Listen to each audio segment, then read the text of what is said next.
semana deixamos-nos encantar pelos mundos reinventados de uma convidada muito especial. Na fronteira entre o real e o imaginário, a utopia ganha vida sob a forma das linhas que brotam da caneta preta para o papel ou da paleta expressiva de cores que inunda a tela, sempre como expressão e resultado da obsessão cartográfica da sua criadora, confundindo-se em mapas mentais e emocionais do ambiente urbano. Arquiteta de formação, ilustra e recria as cidades como organismos vivos, cujo coração bate ao ritmo dos seus habitantes, deixando antever as suas emoções. Confusos? Não se preocupem, tudo fluirá como tinta na caneta enquanto ficam a conhecer a nossa convidada de hoje e o seu exemplo como empreendedora numa das áreas mais desafiantes do mercado de trabalho. Olá, eu sou a Eli. E olá, eu sou a Billy. E hoje temos connosco no Anitta no trabalho desta semana a Ana Aragão. Olá, Ana! Olá as duas, como estão? Muito obrigada pelo convite, antes de mais. Obrigada é um prazer estar aqui convosco. Obrigada por estares connosco, és a primeira convidada do nosso programa. Que bom, fico muito feliz. Primeira de muitas, estou certa que será um sucesso. Obrigada. Esperamos que sim. Ana, nós por cá aspiramos à omnipresença, ok? É o tema central do nosso podcast, numa das que nós consideramos a vertente do empreendedorismo feminino, ok? E à medida que nós vamos falando com pessoas, vamos também achando que esta aspiração é comum. Identificas-te? Achas que também gostarias de ter esta virtude? Da omnipresença? Sim. Sim, sem dúvida. A mim dá-me imenso jeito, particularmente. Mas acho que sim, até no mundo em que vivemos, não é? Neste mundo digital, em que de alguma maneira conseguimos ter isso de uma forma mais acessível, por isso parece-me um bom mote para guiar aqui tanto a nossa conversa como muitas coisas até da minha vida. Olha, para quem sabe pouco sobre ti, queres falar-nos um bocadinho só do que fazes? Sim. Eu sou a Ana Aragão, sou natural do Porto, onde vivo também e trabalho. Eu estudei arquitetura na FAUP, na Faculdade do Porto, durante 6 anos.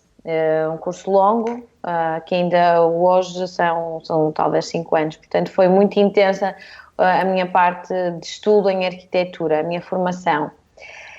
E depois da arquitetura, ainda tentei enverdar por um percurso mais académico, portanto, fui fazer o doutoramento, dei umas aulas, enfim, estava na arquitetura, mas num lado um bocadinho mais académico do que o prático. Também trabalhei em gabinete de arquitetura, mas pouco tempo.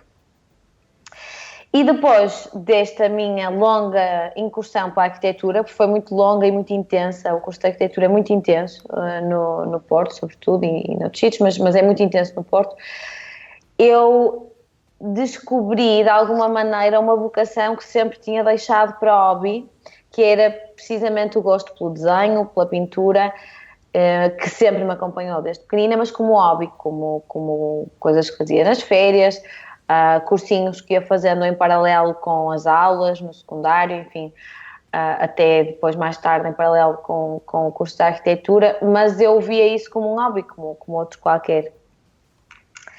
E houve um momento, precisamente depois do curso de arquitetura, depois de ter experimentado estágio, depois de ter enverdado pelo doutoramento, houve um momento em que eu comecei a desenhar, e comecei a desenhar precisamente nas aulas de doutoramento, que é curioso. Um bocadinho em vez de estar a prestar atenção, ou até para prestar mais atenção, para conseguir estar atenta, comecei a desenhar nos meus cadernos. Aquela coisa típica, não é? Que toda a gente faz. Desenhar nos cadernos e fazer coisinhas repetidas, como se estivesse a falar ao telefone, quase. E foi aí que surgiram aqueles desenhos que eu até guardo, eu guardo até hoje. São pequeninos e são 4 ou 5, que eu acho os mais importantes de todos, que foi onde eu descobri a minha linguagem artística, o que eu faço hoje em termos de ilustração. Foi aí que eu descobri as minhas cidades, digamos assim, de uma forma bastante lata. Descobri as minhas cidades enquanto estava distraída, e depois isso foi se tornando cada vez mais sério E hoje sou apenas ilustradora ou faço desenhos, como eu prefiro dizer. Faço desenhos, às vezes a tinta, outras vezes a pincel, mas é o que eu faço, são desenhos. E tornei isso na minha profissão, portanto faço isto de profissão. A arquitetura ficou para trás, abandonei-a. Anda sempre em paralelo, ainda assim, porque o meu meio é mais dos arquitetos e o meu trabalho relaciona-se bastante com a arquitetura, mas de uma forma profissional e consciente e diária e profissional, a ilustração e os desenhos são hoje a minha vida. É isso que eu me dedico inteiramente. Olha, foi uma decisão fácil, então, ou seja, foi um processo que se foi definindo e que te fez a certa altura seguir mais uma ótica empreendedora? Foi natural, isso foi muito natural, porque como não foi premeditado, eu não estava mesmo a contar, estava a contar fazer o doutoramento, acabá-lo até ao fim e depois eventualmente ir dar aulas de arquitetura, quem sabe. Como as pessoas começaram a reagir aos meus desenhos, sobretudo os meus colegas, na altura, que iam assistindo, não é? Eu estava nas aulas, tinha os colegas ao lado, eles iam vendo. E depois criei um blog pequenino, uma coisa pequena, onde fui partilhando com alguns amigos, mas um blog absolutamente sem grande intenção, não tinha mesmo uma premeditação. Por ter tido tantas reações, depois apareceu uma notícia sobre mim, ou duas ou três, começaram a aparecer algumas noticiazinhas, e aí sim, o olhar dos outros fez-me perceber que se calhar o que eu estava a fazer, o que eu fazia, tinha alguma qualidade, eventualmente alguma originalidade, interessava a alguém, mais do que a mim, também interessava aos outros. Isso foi fantástico. Depois a decisão em si não foi óbvia, houve ali assim uns meses largos de processo, em que eu comecei a fazer trabalhos por pedido, em paralelo com a arquitetura, com o estudo da arquitetura, e houve um momento em que eu achei que realmente era muito complicado conciliar os dois mundos, porque tanto um como o outro me exigiam total concentração. E eu preciso muito mesmo de concentração e dedicação para um trabalho. E acho que somos bons quando nos dedicamos inteiramente. E a decisão, eu sei exatamente o momento em que tomei essa decisão de abandonar, portanto, o curso de arquitetura, o doutoramento, e passar a fazer só a ilustração. E foi num almoço com um amigo. Sei perfeitamente onde é que estava e lembro-me da pergunta que ele fez. Aliás, era um amigo que trabalhava numa empresa com quem eu estava a colaborar. Já. E depois tornou-se meu amigo. E estávamos a almoçar e ele dizia: "Oh, Ana, mas tu tens imenso para explorar e tens imensos clientes e vais arranjar", e enfim, estava-me a incentivar. E eu disse-lhe: "Mas eu agora não posso fazer mais nada, porque eu agora tenho que fazer doutoramento e ganhei a bolsa e tenho que fazer doutoramento." E ele perguntou: "Mas porquê é que tens de fazer doutoramento?" E eu disse: "Porque comecei." E ele: "Mas fora isso, porquê é que tens de fazer doutoramento?" E realmente aquela pergunta foi chave para mim. Eu apercebi-me, foi mesmo engraçado porque eu sei exatamente o momento e eu tenho péssima memória, não decoro nada disto. Mas naquele momento eu apercebi-me, eu não tenho que acabar, porque não tenho, ninguém me obriga, é uma decisão absolutamente artificial, é minha, é imposta por mim, a mim mesma. Portanto, não tinha qualquer tipo de obrigação com mais ninguém, a não ser comigo. E depois sim, anunciei à família, que ficou assim um bocadinho hesitante. Foi mais a família que ficou hesitante, mas depois habituaram-se à ideia e sim, e depois desisti definitivamente, para não estar a deixar demasiado tempo passar e para aproveitar também as oportunidades que me estavam a surgir. Depois a questão é essa, não é? Apesar de tudo, é sempre uma decisão muito corajosa, porque apesar de a teres clara para ti, não é? Depois tens toda a tua envolvência também e tentar justificar ou manter, por exemplo, a família tranquila com uma decisão dessas, não é? Exatamente. E o que é que vais fazer? Mas como é que vais ganhar dinheiro? Exato. Mas como é que isso funciona na prática? E eu na altura não sabia bem, mas depois rapidamente encontrei uma lógica que funcionou. E tinha um cliente que foi bom, porque durante este primeiro ano tive um cliente que me ia pedindo coisas regularmente. Isso deu-me uma certa segurança. E depois encontrei uma lógica, porque eu gosto realmente de desafios. E isto era um desafio constante. E é ainda. E é um desafio constante. Portanto, acabou por funcionar com alguma tranquilidade. Não foi não houve nenhuma ruptura demasiado grande, foi tudo bastante pacífico. Olha, e essa lógica de que falas, como é que é? É muito... É isso, eu estou sempre a dizer, a coisa que eu andei a fazer mais estes últimos anos, desde que tomei esta decisão, é errar. É o que eu digo, o que eu fiz mais foi errar. Porque como realmente eu não tive grandes pessoas a quem perguntar como é que se fazia, como é que eu agora trabalho por mim, e vou eu às reuniões, e apresento eu os orçamentos, e quanto é que se cobra, e como é que se faz, e como é que se apresenta, enfim, toda a logística que está por trás também, neste caso, ou que está em paralelo do trabalho criativo. Como é que me apresento, como é que isto funciona. E sinto mesmo que errei imenso, que fui falhando, que apresentava uma coisa e não era assim, e descobria que não era assim, que dava um orçamento e também não era assim, que ia a uma reunião e dizia uma determinada coisa e também não era assim. Portanto, eu acho que fui aprendendo mesmo com tentativa e erro. Acho que foi a melhor forma que eu posso dizer que fui aprendendo. De resto, há uma coisa ótima que é a questão dos clientes, por exemplo. É óbvio em qualquer área, mas eu tendo um cliente satisfeito, traz-me outros clientes, necessariamente. Tenho clientes, um traz-me outro e por aí fora, portanto foi mesmo uma bola de neve. É curioso.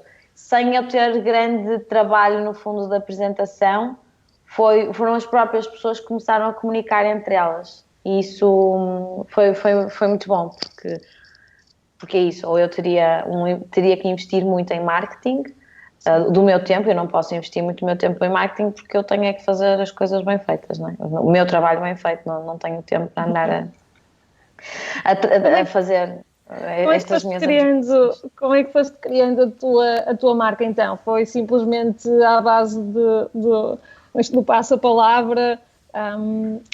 Obviamente tiveste de fazer alguma escolha mais deliberada de ok, esta é a minha imagem de marca, certo? E como é que foi o processo? Como é que depois começaste? Foi muito claro desde o início em que eram as cidades e estes mundos que tu reinventas? Sim, isso foi claro. Em termos de linguagem, isso foi mesmo importante. O facto de, como eu sempre desenhei e pintei, foi muito clara a diferença, que é eu antes copiava coisas, fazia trabalhos virtuosamente, eventualmente bem feitos, mas não eram meus. E só naquele preciso momento é que eu descobri a minha linguagem, as minhas cidades, o gosto pelos detalhes, a relação do pequenino com o grande, do local com o global, da pessoa com o universal, enfim, portanto, estes temas, só aí é que eu os descobri. E isso foi mesmo uma visão muito clara para mim. Portanto, não tive que construir isso, não foi artificial, foi mesmo natural. E isso eu acho que se nota nos desenhos, foi mesmo natural. Portanto, mostrar uma certa coerência, digamos, foram os próprios desenhos que se encarregaram disso. Depois as notícias ajudaram, com certeza, a aparecerem notícias sobre mim em meios digitais, sobretudo, ajuda sempre, porque se chega a muita gente.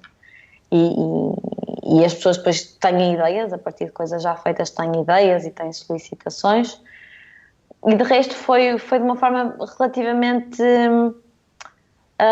natural, é isso, foi mesmo uma pessoa passar a outra, veio muito dos outros também, e da minha parte foi um bocadinho tentar sistematizar, mas até hoje vou tentando sistematizar, acho que estou sempre em processo de organização, um site em condições.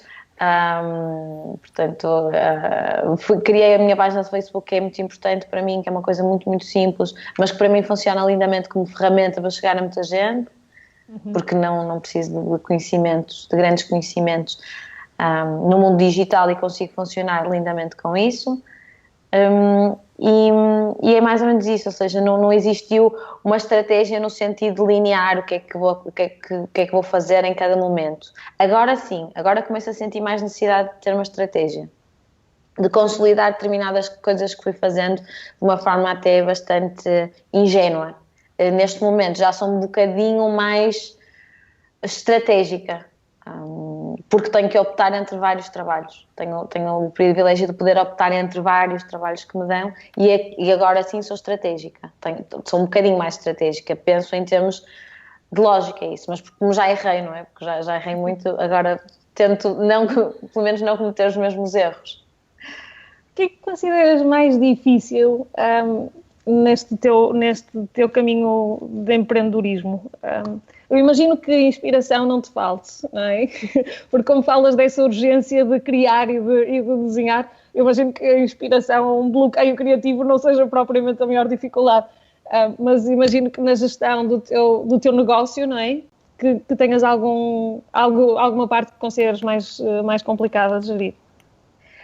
Sim, o que é mais complicado acaba para mim é gerir o tempo. Eu preciso de muito para criar qualquer coisa, eu preciso de muito tempo e muito tempo na minha solidão. Eu não gosto de trabalhar nem com barulho, nem com pessoas. Preciso mesmo de estar muito. Para mim, a chave de quase tudo é concentração. Acho que se estivermos concentrados, conseguimos resolver quase todo tipo de problemas. E nem sempre é fácil esta concentração, até pela vida que vivemos, pelo ritmo, pelo que nos está sempre a aparecer no computador, no ecrã, no telemóvel, etc. E eu preciso muito de me isolar para trabalhar, para conseguir ter muitas horas seguidas debruçada sobre um mesmo trabalho, sobre uma mesma obra, sobre um mesmo problema. E conciliar isso com a parte mais exposta do trabalho, que são as reuniões, que são as exposições, as entrevistas, a parte mais burocrática, efetivamente, de organização da empresa, tudo isso quebra-me o ritmo de trabalho criativo. Portanto, acaba por ser um bocadinho complicada essa gestão, essa parte que eu tenho mais dificuldade, em gerir o tempo que dedico em resguardar-me, no fundo. Eu preciso me resguardar muito tempo. E nem sempre é fácil, porque há projetos, por exemplo, que exigem mais reuniões. E reuniões semanais, se for preciso. Ou de dia sim, dia não, enfim. Isso corta-me muito o ritmo de trabalho. Portanto, idealmente, eu estaria em casa sempre, ou no meu ateliê sempre, tenho 2 ateliês, um em casa e outro fora, estaria sempre num sítio fechado a trabalhar. Essa parte é um bocadinho complicada.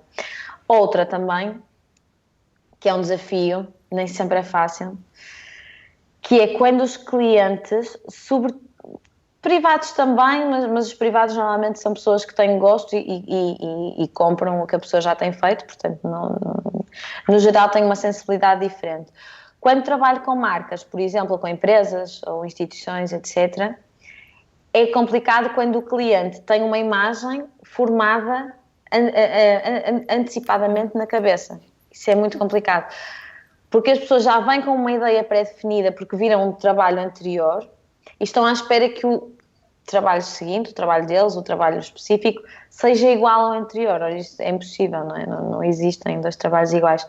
E isso é complicado, essa parte de lidar com o cliente, explicando-lhe que o criativo, que não se impõe um trabalho, não se impõe uma ideia. Eu não sei ler as mentes das pessoas, portanto, não é possível criar exatamente o que está na cabeça delas, não existe. Esta comunicação não é possível. E essa articulação, essa diplomacia e por vezes até esse conflito poderá surgir, também é uma das dificuldades maiores que eu vou tendo pontualmente. Identifico imenso com isso. Aliás, são coisas que eu e a Helena também já conversámos. Pois, imagino. E que a mim me acontecem muitas vezes como designer, é as pessoas já terem uma ideia de como é que as coisas, de qual vai ser o aspecto final da coisa. Exato. E esquecem-se de qual é o seu objetivo de comunicação e que me estão a contratar para resolver um problema de comunicação. Exatamente. Sim. Exatamente, é verdade, as pessoas já vêm com uma ideia pré-formada na cabeça, isso não faz sentido, até porque a grande parte do trabalho criativo não é o resultado, passa também pelo processo, há tudo o que se vai fazendo para chegar à conclusão, não é? Tem uma lógica, tem um sentido, enfim, e realmente é um bocadinho ingrata a nossa, esta atividade criativa por isso, acredito. Olha, tu estavas a falar da parte de conciliar a parte criativa com a parte burocrática, a parte mais de trabalho sozinha com a parte mais de exposição. tu de momento tens alguma equipa? Tens alguém a trabalhar contigo? Tenho uma equipa permanente que é, exatamente, quem faz parte da minha equipa permanente é a minha mãe, que é a maior colaboradora, porque ela é incansável, realmente em aspectos logísticos, de me apoiar no ir digitalizar o desenho que não cabe no meu digitalizador, no ir buscar as impressões que ficaram feitas e eu entretanto fui para fora e não pude ir buscar, em todas as, no ir ao correio e entregar coisas. Portanto, esse aspecto eu sou total, assumo a minha total exploração do trabalho Maternal. dos outros. É horrível, porque ela realmente é a minha equipa permanente. Nesse aspecto é incansável, é uma ajuda preciosa. E também o meu namorado na parte mais de consultoria e estratégia, que também sem qualquer consentimento da parte dele, não é? Também vai fazendo voluntariado comigo e me vai ajudando nas questões associadas, sobretudo a estratégia, até a desenhar, enfim, estratégias para responder a um cliente, orçamentos, etc. Ele aí dá-me um apoio também imprescindível, e pronto, porque ele traz um know-how do mundo empresarial que eu não tenho, nem nunca tive, e que me ajuda a resolver determinados problemas e até a saber lidar melhor com os clientes. E estas duas pessoas são a minha equipa fixa, ainda que nunca tenham pedido, nem nunca se tenham voluntariado para tal. Depois... Tens a noção, desculpa, tens a noção que não... que são a tua rede de segurança e que não farias o mesmo percurso sem essa rede de segurança, ou não? Ou lançar-te-ias da mesma forma sem esta rede de segurança? Não, eu acho que são mesmo imprescindíveis, são a minha rede de segurança sem dúvida alguma. Porque é mesmo importante ter alguém de confiança para nos assistir nestes problemas, quanto mais não seja às vezes para nos tranquilizar em relação a coisas que possam surgir.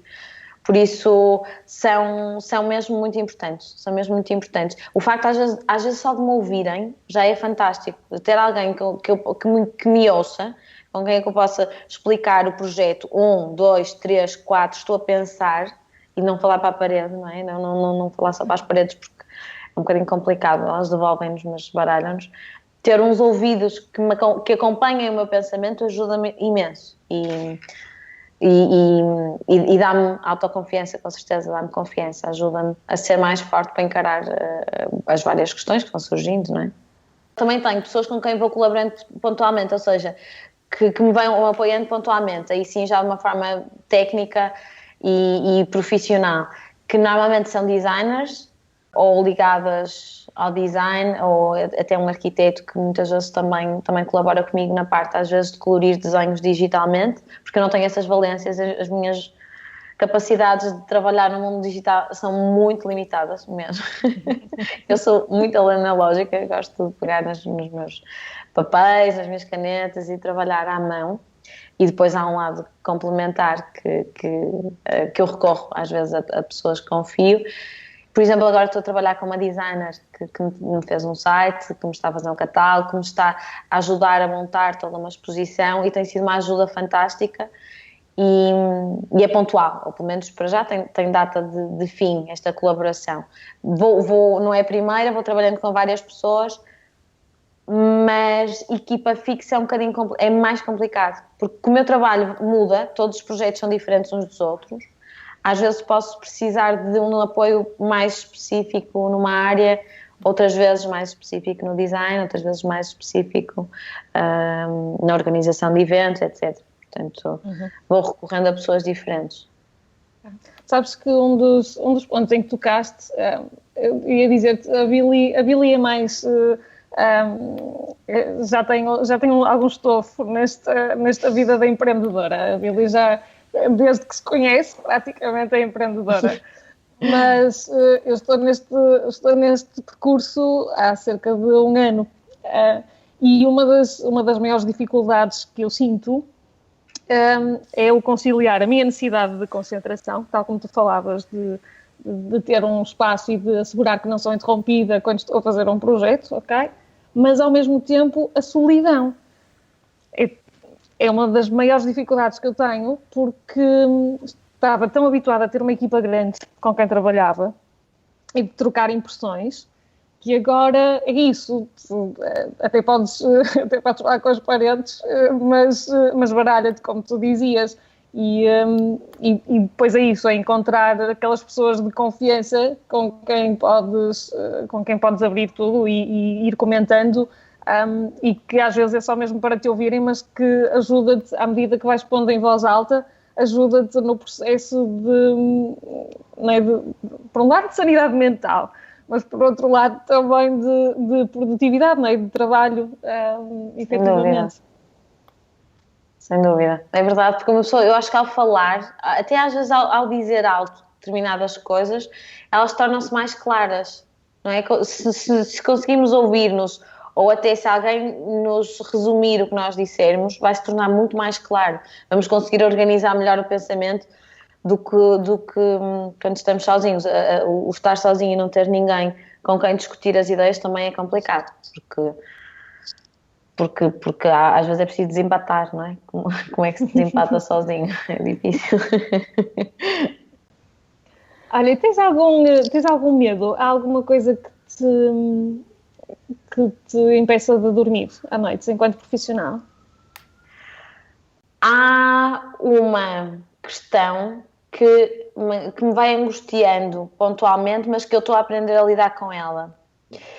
E que é a incerteza, mas não é incerteza profissional, não é incerteza de não ter trabalho, não é incerteza de não ser pago, enfim, não é essa a incerteza, não é esse tipo de incerteza, porque felizmente sinto que ainda estou mesmo à tona ainda de tudo o que posso fazer como se fosse um iceberg. Portanto, como sei que ainda tenho tantos projetos que ainda não desenvolvi, não tenho este medo do momento em que terei esgotado ou que não vão surgir trabalhos, porque eu facilmente consigo criar os meus próprios projetos. É mais a incerteza própria do projeto criativo. E esse, assim, vai um bocadinho contra o meu feitio. Eu sou bastante racional, eu gosto de controlar tudo, eu gosto de ter tudo sob controle. Ou quase tudo sob controle. Não faço muitos planos, mas tenho a minha própria organização e gosto de a cumprir. E como este trabalho criativo, com o trabalho criativo, no trabalho criativo, eu lido permanentemente com incerteza, ou seja, um trabalho bem feito, ou o facto de eu ter feito 10 trabalhos bem feitos até agora, que considero que tiveram sucesso, porque responderam, no geral, ao que era pretendido e o que eu exigia de mim, etc., não me garante que os próximos trabalhos, ou o próximo trabalho, que vá ser um sucesso, porque como eles são sempre diferentes, cada novo salto, no fundo, é mesmo um salto para um sítio que eu não sei qual é. E essa incerteza, o facto de não saber prever o resultado do novo projeto, assusta-me um bocadinho, porque vai contra o meu lado um bocadinho mais científico, ou controlador, ou objetivo, que também faz muito parte de mim. E aí eu já fico mais ansiosa. Estou a aprender a não ser, porque realmente escolhi uma profissão que não posso ser, não vai inventar nada, não é?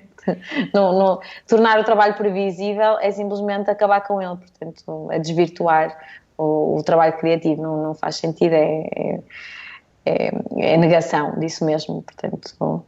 Porque essa também é outra questão, não é? Porque apesar da incerteza, não é? E da insegurança que te gera, tu tens necessidade disso, certo?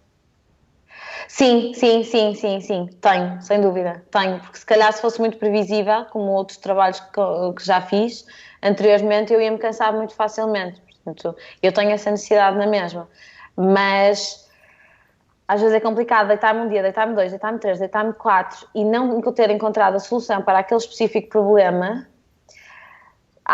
Nem sempre é fácil de engolir, de processar, não é? Porque a solução para determinada coisa não é evidente, porque é isso. Porque cada caso é um caso, cada obra nova, cada trabalho novo ou cada desafio novo exige mesmo uma solução nova, portanto.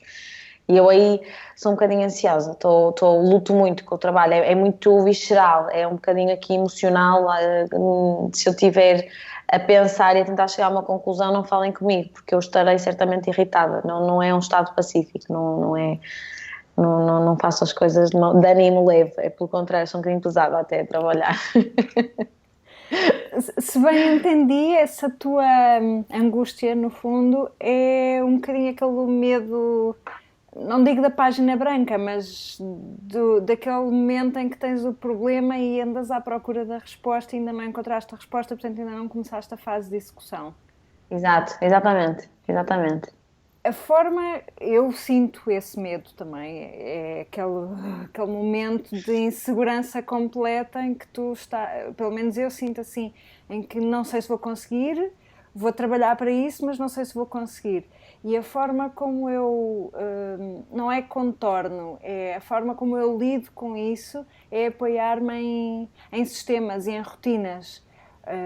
Ou seja, eu começo sempre os trabalhos, por exemplo, por tirar uma série de ideias para o papel, sem me preocupar com como é que vai ficar, o aspecto.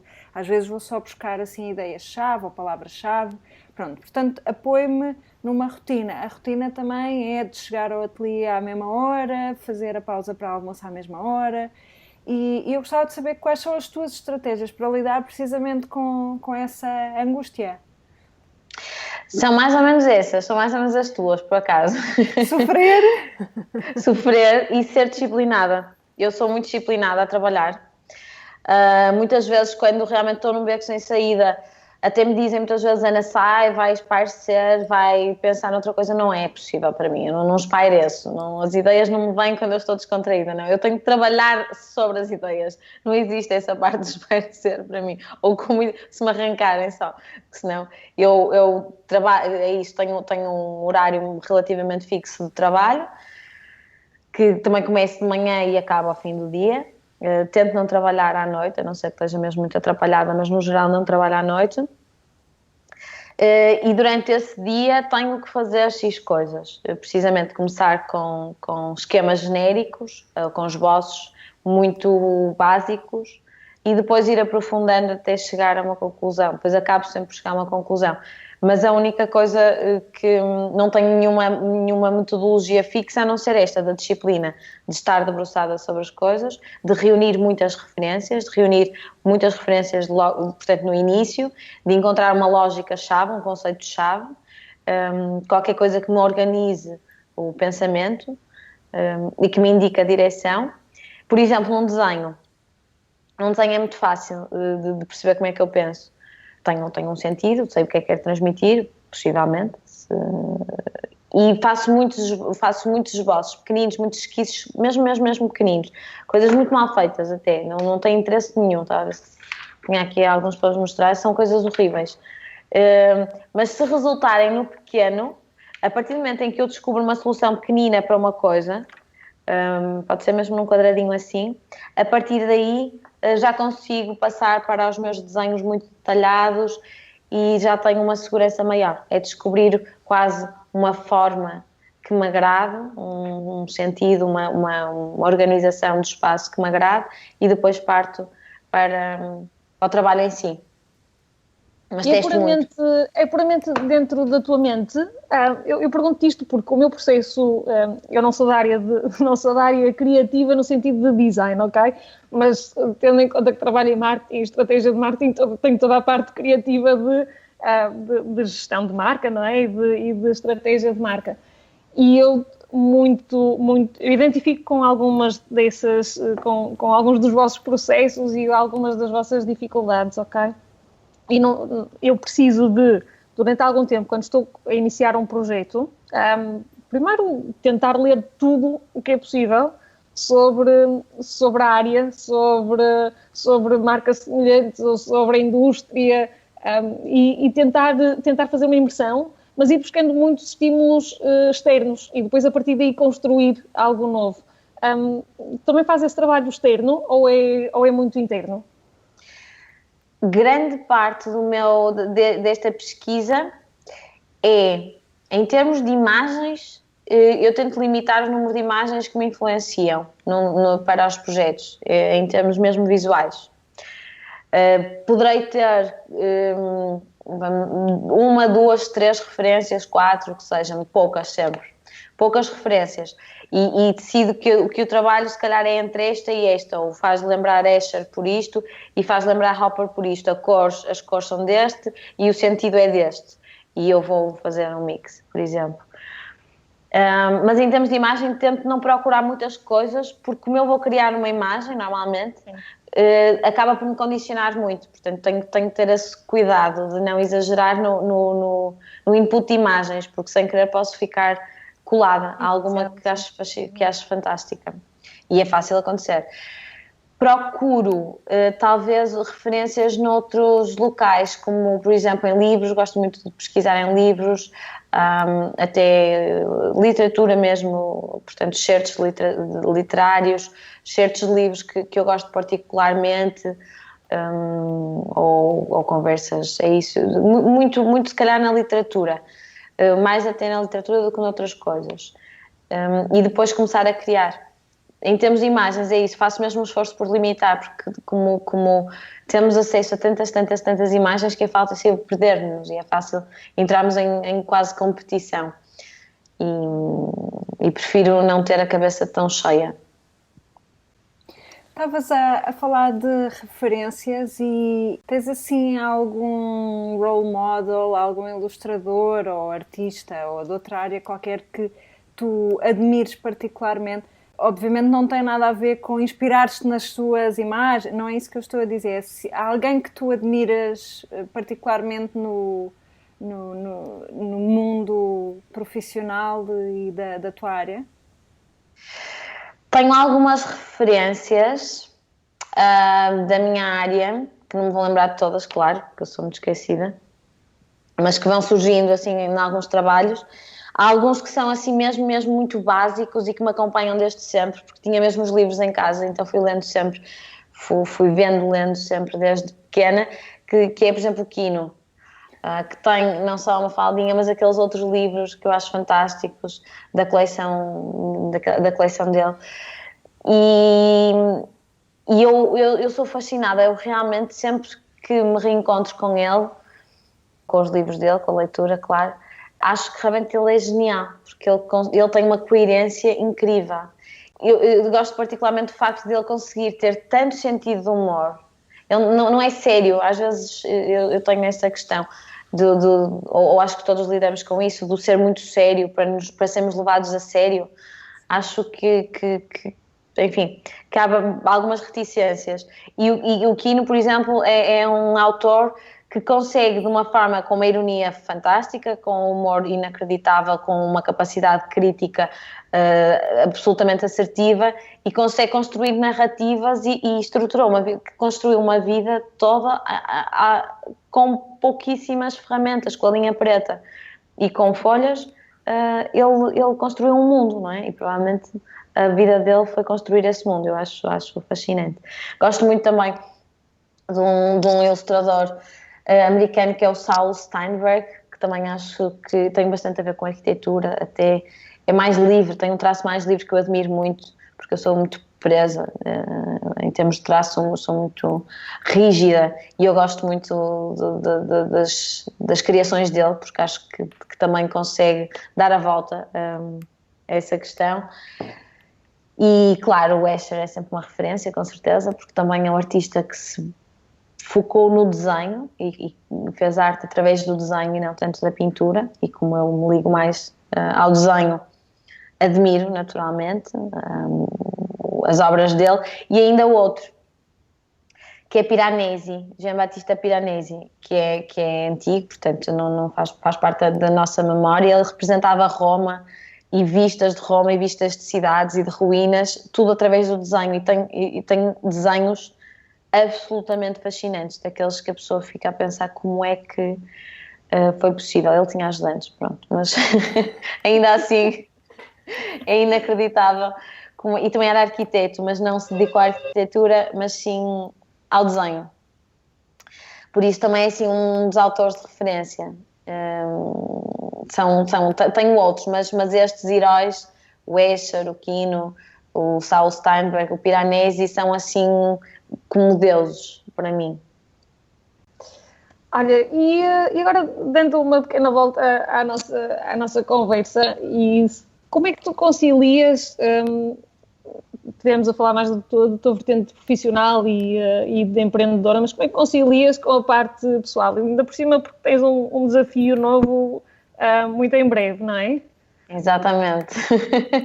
Tenho aí uma pequena Beatriz a caminho e sim, e decididamente vou ter que arranjar um espaço grande, não é? Pelo menos no início para um novo desafio. Realmente estou grávida, portanto eu até agora confesso que me tenho dedicado muito sempre ao trabalho, precisamente porque acho que vou tendo muita ajuda, portanto consigo dedicar-me muito, mesmo muito ao trabalho. E todos os anos, no final deste ano, aquelas resoluções de ano novo, a minha era arranjar tempo para os meus projetos pessoais, abrandar o ritmo de trabalho. Enfim, fracassei assim totalmente até agora. Foi um total fracasso a cumprir isso. Parece que ainda consegui arranjar mais coisas para fazer. Mas terei que mudar. Eu tenho um projeto grande que vai culminar agora a 2 de julho e assim é muito importante que, para mim, que seja bem sucedido. Vamos ver, tudo pode acontecer. Mas depois acho que vou ter que encontrar mesmo outras prioridades e se calhar até será acho que é uma boa desculpa para conseguir encontrar aqui um tempo diferente para mim e para pensar noutras coisas. Mas eu acho que tem de ser imposto.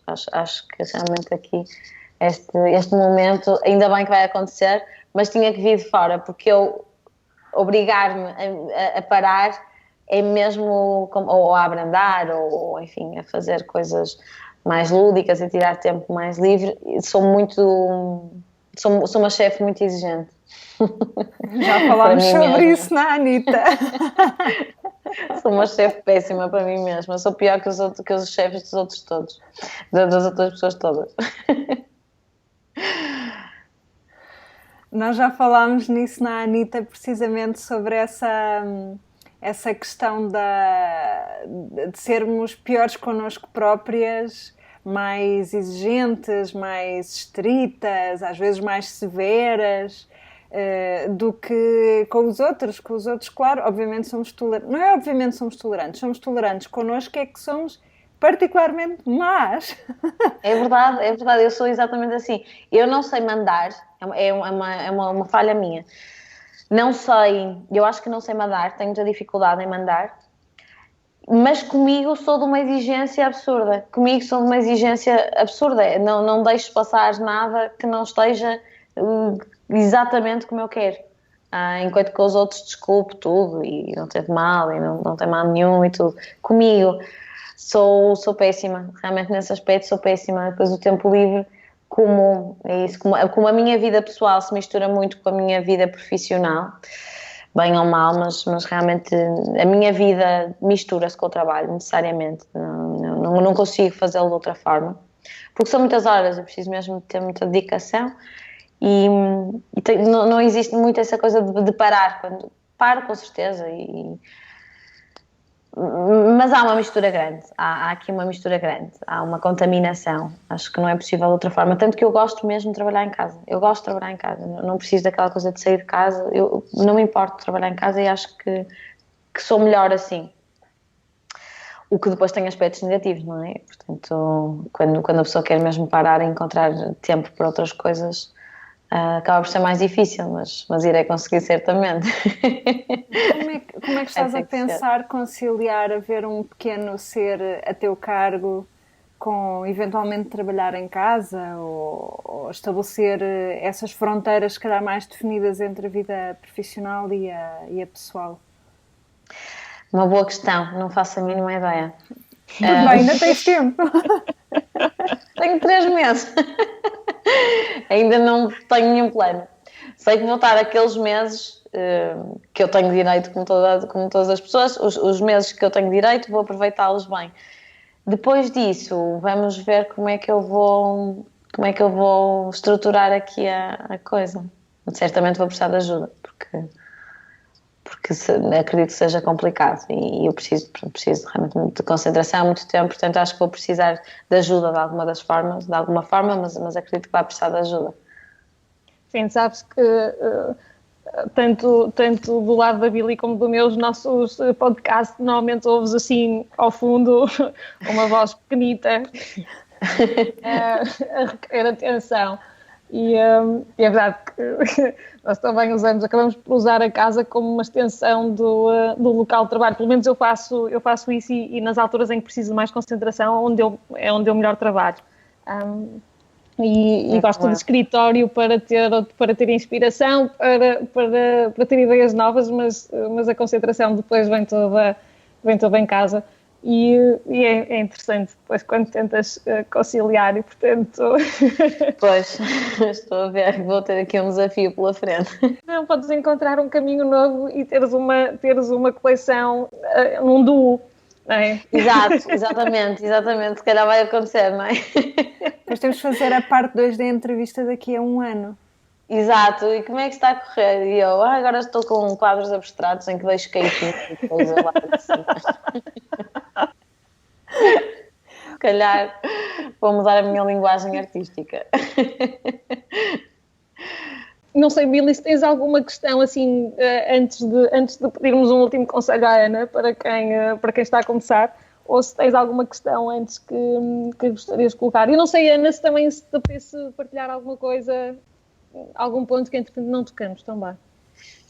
Que me lembres, não. Assim, importante que me lembres, não. A minha pergunta é: arrependes-te ou tens algum remorso de alguma coisa que tenhas feito ou não tenhas feito? É uma boa questão. Eu acho que, um bocadinho no seguimento de coisas que disse anteriormente, que se calhar pus trabalho à frente, por exemplo, de viagens que devia ter feito. Acho que se calhar devia ter aproveitado mais algumas viagens que tive a oportunidade de fazer e que não fiz, precisamente por prazos que eu me imponho a mim própria, e que às vezes até são artificiais e que não são assim tão importantes e que depois até acabam por não dar os frutos necessários, por se calhar pôr o trabalho demasiado à frente de coisas que podiam ser 1000 vezes mais enriquecedoras. Eu consigo muito facilmente dizer que, claro, uma viagem é muito mais enriquecedora do que estar enfiada a trabalhar no escritório tanto tempo. Só que do dizer ao fazer, não é? Acabo por muitas vezes ter feito más opções. E arrependo-me se calhar de algumas viagens que devia ter feito e que não fiz porque achava que era mesmo importante aquele trabalho e depois até foi um fracasso ou não teve grande importância ou então não ganhei assim tanto com isso, não foi assim tão enriquecedor em termos pessoais. Portanto, nesse aspecto acho que devia aprender com isso, a ser um bocadinho talvez menos exigente comigo e aproveitar a experiência pessoal, porque nada substitui a experiência de estar nos sítios, de estar com as pessoas, de comunicar, nada substitui, nenhum trabalho vai substituir isso. E aí eu se calhar mudaria, ou então pelo menos vou tentar mudar. E Ana, também trabalhos que não me apetecia fazer. Já aceitei trabalhos que não me apetecia fazer e depois, já não foi um, nem dois, nem três, eu aceitei vários trabalhos, sobretudo no início, que não me apetecia fazer, que não sentia que fizessem muito sentido. Mas se calhar não dei muitos ouvidos à primeira feeling em relação ao trabalho. Eu acho que essa a primeira sensação que ficamos quando pensamos no trabalho, eu acho que é muito importante. Há uma certa intuição ligada ao trabalho. E quando aceitei trabalhos que não me apetecia fazer ou que de alguma maneira intuía que não iam ser fantásticos, saíram trabalhos falsos. E isso depois nota-se no trabalho. E um trabalho falso mais vale não fazer, não é? Porque não adiciona nada, apenas retira. Isso também. Olha, se tivesse a dar um conselho a quem está a começar, seguindo este caminho, este percurso de empreendedor? Persistência, eu acho, muita persistência, muito trabalho, porque às vezes as pessoas ouvem um TEDx e leem um livro daqueles do How to Be, não sei o quê, e acham que é tudo muito fácil. e que as coisas não exigem trabalho. Eu acho que o trabalho, a dedicação, a persistência, todas essas coisas muito simples, mas e evidentes, claro, que são os pilares para qualquer coisa acontecer, e ver eventualmente outros modelos, não é? Ver se eu quero chegar ali, quais são os passos todos que eu tenho que chegar ali. Fazer as coisas por partes, ou seja, não querer tudo de uma vez. Acho muito complicado a pessoa querer chegar ao limite de uma vez só. Acho que as coisas se constroem passo a passo, estabelecer quase uma lógica de passos. Não é preciso premeditar muito, eu nem sequer sou muito de planear a longo prazo, mas acho que é importante pensar em passos e fazer uma coisa de cada vez. Encontrar as suas referências, claro. E outra coisa que é ser humilde, é se não sabes, pergunta. Uma coisa que eu diria a qualquer pessoa, se calhar que está a começar, é se não sabes, porque é lógico, e todos nós não sabemos tanta coisa, não é? Se não sabes, pergunta. Acho que perguntar e admitir uma certa, ou seja, uma certa humildade perante as coisas, acho que só pode trazer coisas boas. Espetáculo, obrigada. Olha, Ana, foi um prazer ter-te cá. Obrigada, um prazer foi meu. Muito Diz-me obrigada. onde é que os nossos ouvintes e os espectadores também, de quem for ver o vídeo, onde é que te podem encontrar? Ora bem, online é fácil, podem ir ao meu site e falar comigo, e ao Facebook eu respondo, acho que quase sempre. Raras são as vezes que falho, portanto, se não responderem, insistam, mas eu respondo e estou muito atenta a estas duas plataformas. De resto, tenho ateliê no centro do Porto, que é fechado, por isso tenho que marcar, tenho que falar comigo primeiro por via digital para marcar uma visita, porque nem sempre estou lá, é isso, preciso do meu silêncio, portanto não posso estar sempre de portas abertas porque senão não trabalho, mas tenho ateliê no Porto, no centro do Porto, mas também envio coisas para fora, reproduções, etc. Portanto, a melhor maneira é realmente através do mundo digital, que é tão pouco meu, mas que é tão útil. Olha, diz-nos, por favor, qual é o link para o teu site? Link. Sim. É www.anaaragão.com. É fácil, é o meu nome, com 2 A's. E no Facebook também é Ana Aragão? Ana Aragão, exatamente. Ok. Portanto, de qualquer forma, nós vamos deixar nas notas no post, portanto, quando colocarmos o podcast, o episódio online, vamos deixar nas notas, por isso toda a gente vai poder chegar lá só com um clique. Muito obrigada. Obrigada às duas, foi um grande prazer estar aqui convosco. Obrigada, Ana, obrigada pela disponibilidade e pelo tempo. Eu adorei esta conversa e se por mim fosse, metíamos já aqui no quadradinho e ia ver o que é que estás a fazer agora. Meu Deus, vamos ver, espero que sejam coisas boas, vamos ver. Muito obrigada, foi um prazer. Desejo também muito sucesso às duas, às 3. Obrigada. Agora temos 4. Exato. Mais uma. É isso. A Anitta regressa ao trabalho a cada 2 semanas com um ponto de situação nos seus projetos.